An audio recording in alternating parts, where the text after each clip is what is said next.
Here's the thing people don't tell you. Microphones are liars sometimes.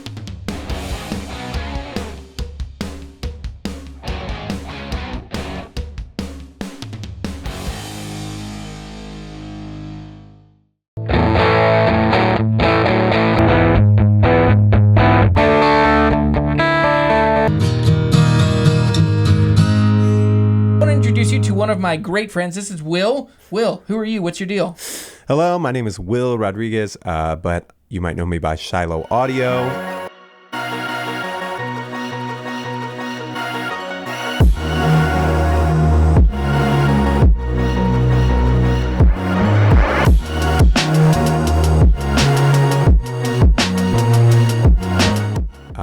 So I'm primarily a producer, composer, and sound engineer. But Jeremy has brought me on into the guitar world today. Yeah, so we're both in places that we don't understand fully. I pretend like I know what I'm doing with microphones, and you are amazing with microphones, recording, producing, and I'm going to put all the links in the description. You have a channel that just started. I'm super excited about everything you've got going on in the creative world, but I know very little about microphones, and so that's why I was like, I just want to talk to Will and get his advice and opinions on when to use the right microphones, when to use other microphones. So through a lot of trial and error and some good teachers, I'm at a place where I kind of understand these microphones. And so I'm hoping that we can kind of talk about these microphones and their best uses, where you don't want to use them. And the worst uses. Yes, the worst uses. Yeah. So one thing you do need to know before we get in is that this video is sponsored by Sweetwater. They're amazing sponsors of my channel. They've been very kind to me, and they are amazing to work with. If you're trying to record stuff, if you're trying to turn creative ideas into meaningful pieces of art into the world, you need Sweetwater. They're a great partner for that. So they sent us a couple things from Lawton Audio. We have a large condenser microphone here, and we also have two of the LA120 small diaphragm condensers. So we'll talk about those, but let's talk about microphones from beginning to end. What is the first microphone that pretty much everybody buys? SM57 and SM58 for sure. Yep. I have this one I want to show you. And this one is like an ice cream cone with the ice cream falling off. For years, I bought this microphone when I was 14 years old. Yes. And for years, my older brother, who is the singer in the band I was in, we were super into like The Used and AFI and super like punky, angsty, hardcore stuff. So for years, this thing was taped with a microphone cable, and it would just get swung and smacked on the ground. Yes. And it still works. If you don't have these dents in your microphone, in your SM57 or SM58, then you have not used it correctly. There's another microphone that is kind of paired with this, an SM57, and this isn't actually an SM57. I'm a little embarrassed that I own this microphone. This is a Behringer, the 75C. I bought this when I was super broke a couple years ago, just starting out YouTube, and my 57 died. They sound the same. They look a little goofy when you sing into because we're so used to seeing those. But these are both dynamic microphones. They're tough as nails. What would you say for accuracy of recording? Accuracy for recording isn't super precise. It's not super accurate. Yeah. Yeah, they sound okay. Now, but they're dead reliable. They're really affordable. So for most people, these are the two microphones. If you're recording guitars, these are the two that you would need to do, especially for electric guitar and vocals.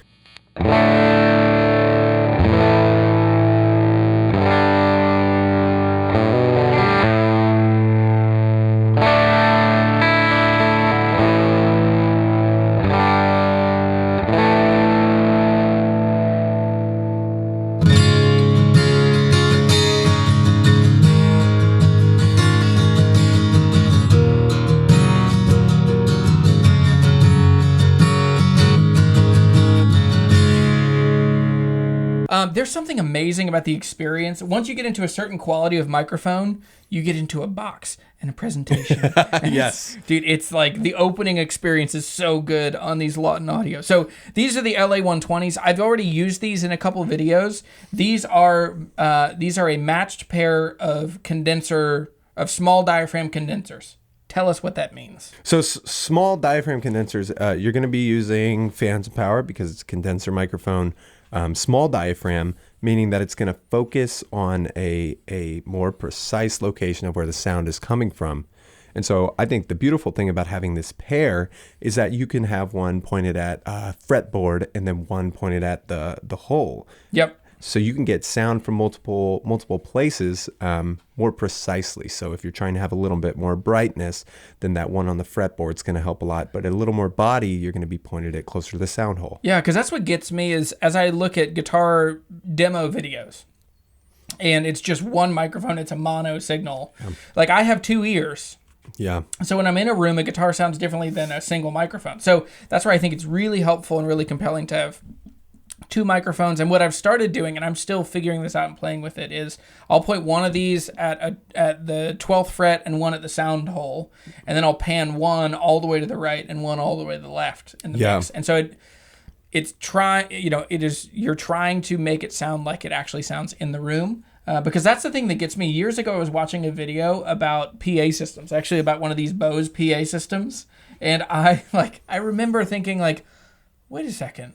I'm watching a video of a recording of a speaker playing a guitar, and I just realized how many layers removed I was from how does that PA sound? Yeah, And I was like, I mean, and that's an impossible thing to show. But I think getting a matched pair of small condenser microphones, these work, to me, they remind me of little flashlights. Yeah. Like I just envision a little cone in which they are sensitive.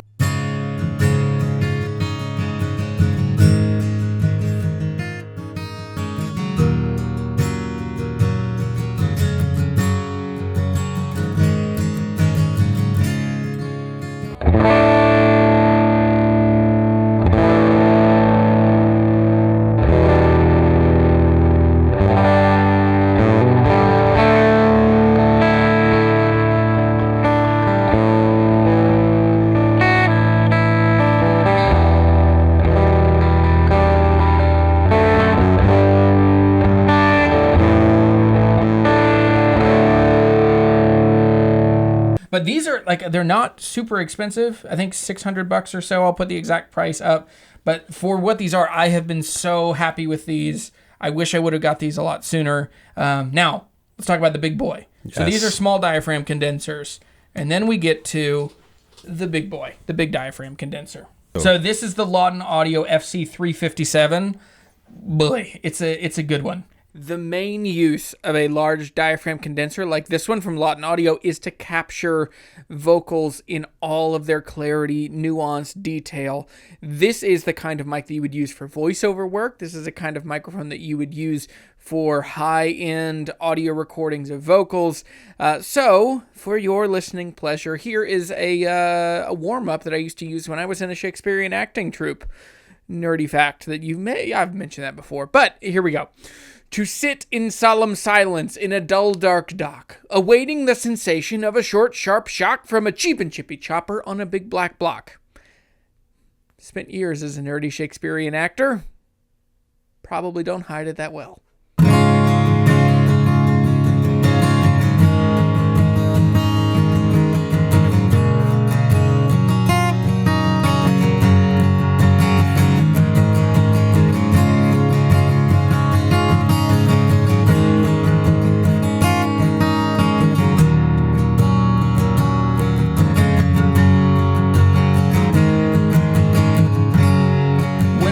Big diaphragm condenser.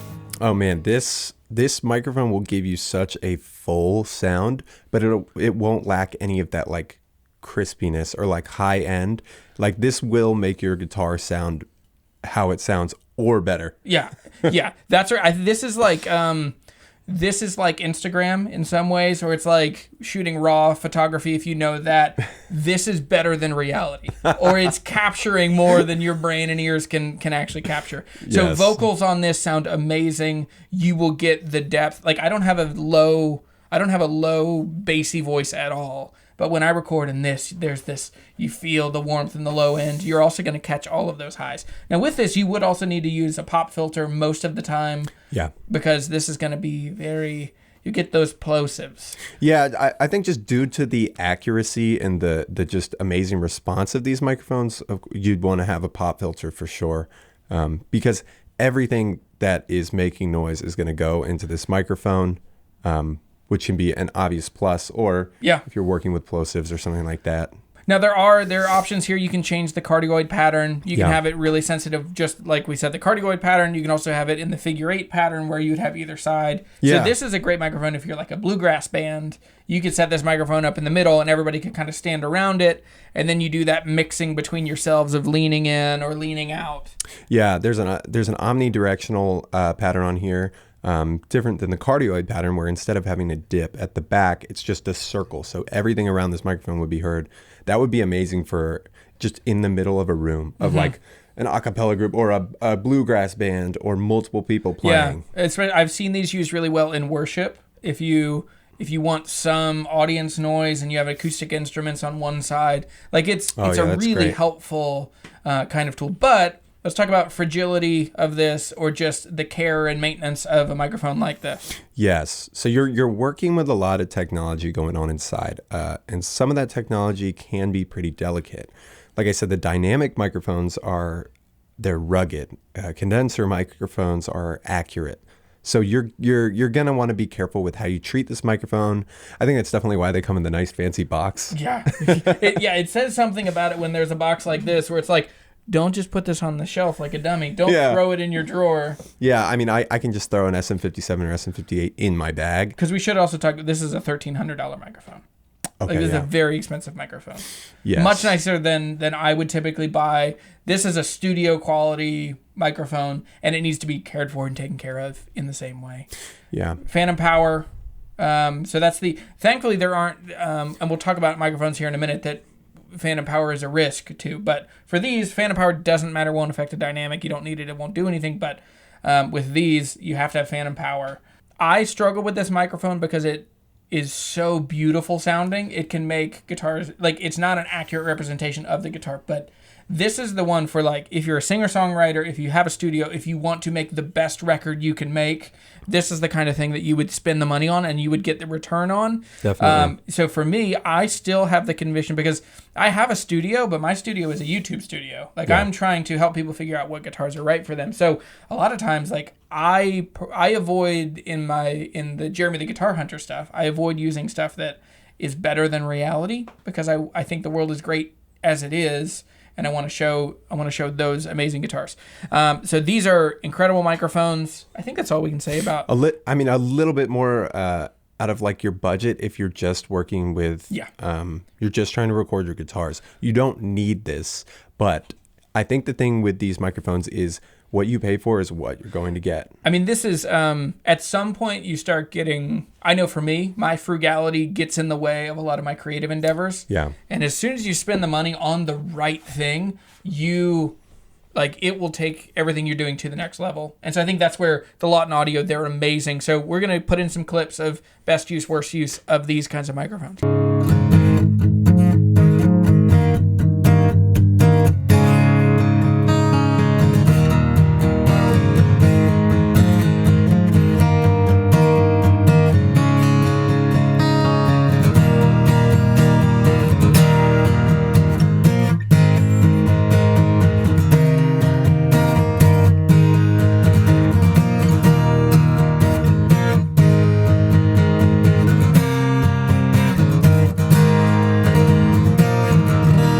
Last one, and again, the unboxing experience is awesome. This is the Royer R10. This is a ribbon microphone, so completely different way of capturing sound than a condenser microphone. Here we're working with a small sheet of metal that's going to vibrate as sound pressure comes in. It's going to have a very rich sound, a very warm sound. So you're going to be really getting a lot of presence in your recordings. So tons of old radio. This is a really old technology. 2 magnets on the side, really thin filament in the middle. And so this is, it's very accurate for voices, and it's a very kind of iconic sound. And because of that, it makes it really great to pair with other microphones. So this in front of an electric guitar amp with an SM57, because the SM57 is so accurate and so true that it's really helpful that this kind of warms it up, and blending those two together gives you some room, gives you some air to an electric guitar recording. I've done plenty of acoustic guitars with this. Yeah. It is a little a little warm. Like when I listen back, especially on where I place it in front of the guitar. And so that's where I think for acoustic guitars, I think I'm going to move from using the R10 to using the LA Audio or the Lawton Audio 120s, because it's just a little more, those are a little more accurate, a little more true, and I get the stereo, where this is just a little warm and just kind of right mono right there. Yeah.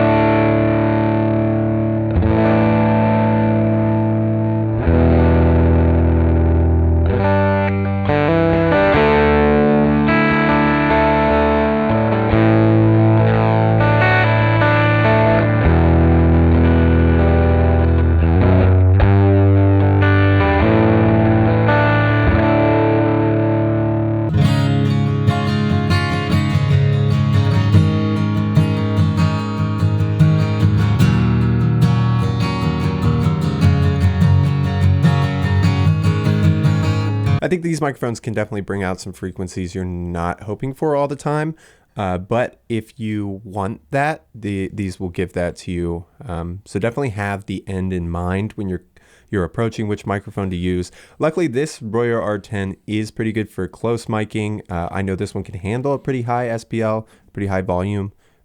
So this is a fantastic microphone for sure. This is the little brother to the Royer 121 and 122, which those are exceptionally expensive. Again, they're, $1,100, $1,200, $1,300. This is right around $500, $450 when they're on sale. So one thing we should talk about with ribbon mics is the single thing that stresses me out most about any of these microphones. Yeah. This one, if you run phantom power, you can torch that filament in the middle. It stresses me out. I have used my label maker. I have set certain channels I never plug this microphone into because I'm just so afraid of torching a $500 microphone. So with this, all the others, like dynamic microphones, can take phantom power and it doesn't matter. They're not going to sound any better, but it's just whatever. It's not the end of the world. The condensers will only work with phantom power, and with this will never work again with phantom power. So it's scary. So that's the most daunting part of this. Other than that, it's a really rough and tumble microphone. It's surprising how heavy this thing is. Yeah. So it's kind of delicate in a different way than maybe the condenser microphones are. This one definitely seems pretty robust, pretty rugged. Like you could definitely use this around. You could move it around the studio, and you might not have to worry as much about hitting it too hard and just breaking something. This one specifically, but definitely the phantom power. I think there's a level of like intentionality you have to have. Like I can't run and gun with this microphone in the way that I can with everything else. Yeah. Like everything else I can I'm feeling it. I'm moving, I'm grooving. I can just jump in, I can grab it. But with this one, I'm always in the back of my head of like, slow down, pay attention. Because I have one or two times I've plugged it into something that has phantom power and I quickly, turn it off. And it's fine. But it's, and maybe I'm overly cautious, but it's a thing that you just need to know. Let us know in the comments down below what you think as we run through the best uses, worst uses. What were the things that resonated with you? What were the things that you're like, wow, I didn't even know about that or think about that? Or things that we're wrong about, because I am not an expert in microphones, and you're the smartest guy I know on microphones. But I think a good example of being an expert is being like, I don't know, I know a couple things. Yeah. But anyway, microphones are an amazing way to capture the creative things you're trying to do in the world. So let us know how that goes in the comments down below.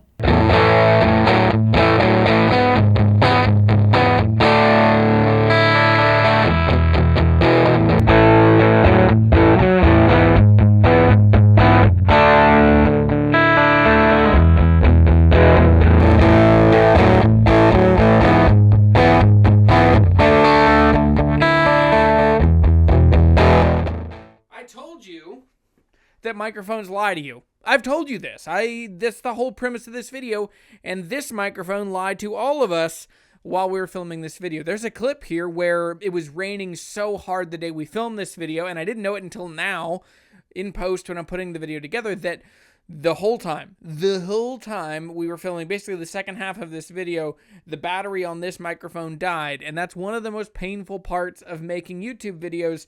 And this is a good microphone. This is a Deity. This is the V-Mic D3. I like this microphone a lot. It sounds great. It works really well for guitar stuff. But there's a battery. It automatically turns on and off. It lasts for months, and I always forget. And then a video gets ruined when the battery dies and I don't know it. So anyway, that's an annoying thing of this. It's a condenser. You have to add some voltage to it. It's annoying, and but it's done now. New battery in there, and we're ready to go. back to the video. Microphones are liars.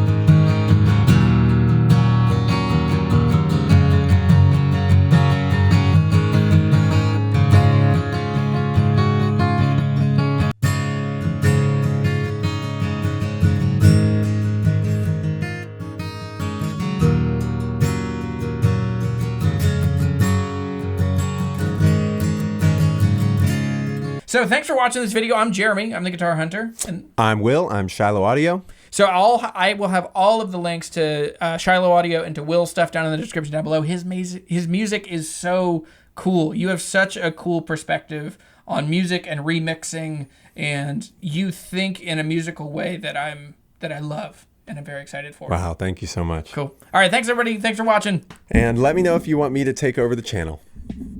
It's true.